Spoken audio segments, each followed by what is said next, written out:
Members of NASASA enjoy regulatory protection as well as valuable tools and knowledge aimed at enhancing their practices and realize their value.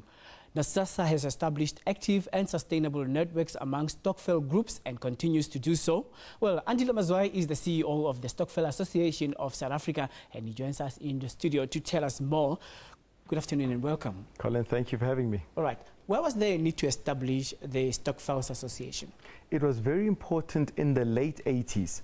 At that time, you can imagine, you had people gathering in all sorts of locations at night, and the police and the state at the time were very worried that people of the designated group were collecting money for sure. It was going to be something bad. So at the time, the apartheid regime looked to shut down Stokvels.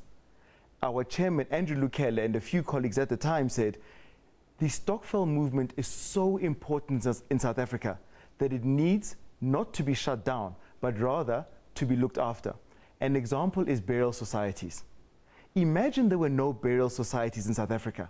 How would people get buried? So these are the sorts of arguments and the challenges that he made to the authorities then, which then led to the formation of NASASA, and it continues then to enjoy certain regulatory protection. Right. Up to now, when you compare to what happened in the past and the current situation and going forward, how is the situation going to be different?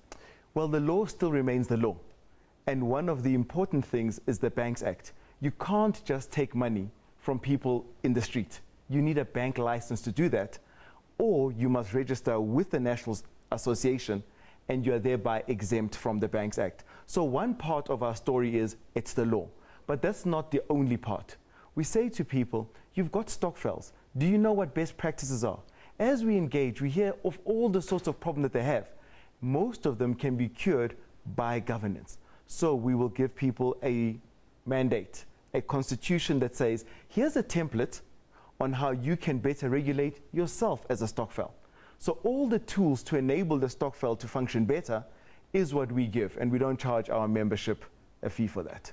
Now, there's a problem with overnight Stokvels, some people disappearing with the community's money. And I heard one gentleman saying that he's been putting money into a Stokvel for a very long time, but when he had a funeral at home, they actually didn't deliver what they had promised when he undertook the membership several years back.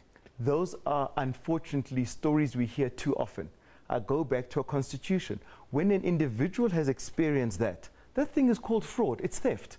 They should go to the local police station and lay a charge. But what evidence do they have? Typically they say, I knew the guy. We all knew the guy. They've got no documentation, no proof of anything. Invariably, they even know where the individual lives, but they can't touch him because they've got no documentation. Our step-by-step process says, start with this template constitution. All the members sign it. When the member takes money, follow these steps, people sign, and should something like that happen, then you go to the police and say, here's the proof, please go and arrest the individual. And it really does work. All right. I think that there's much to talk about. The story doesn't end here, but for now, thank you very much for coming in to talk to us. Thank you, Colin.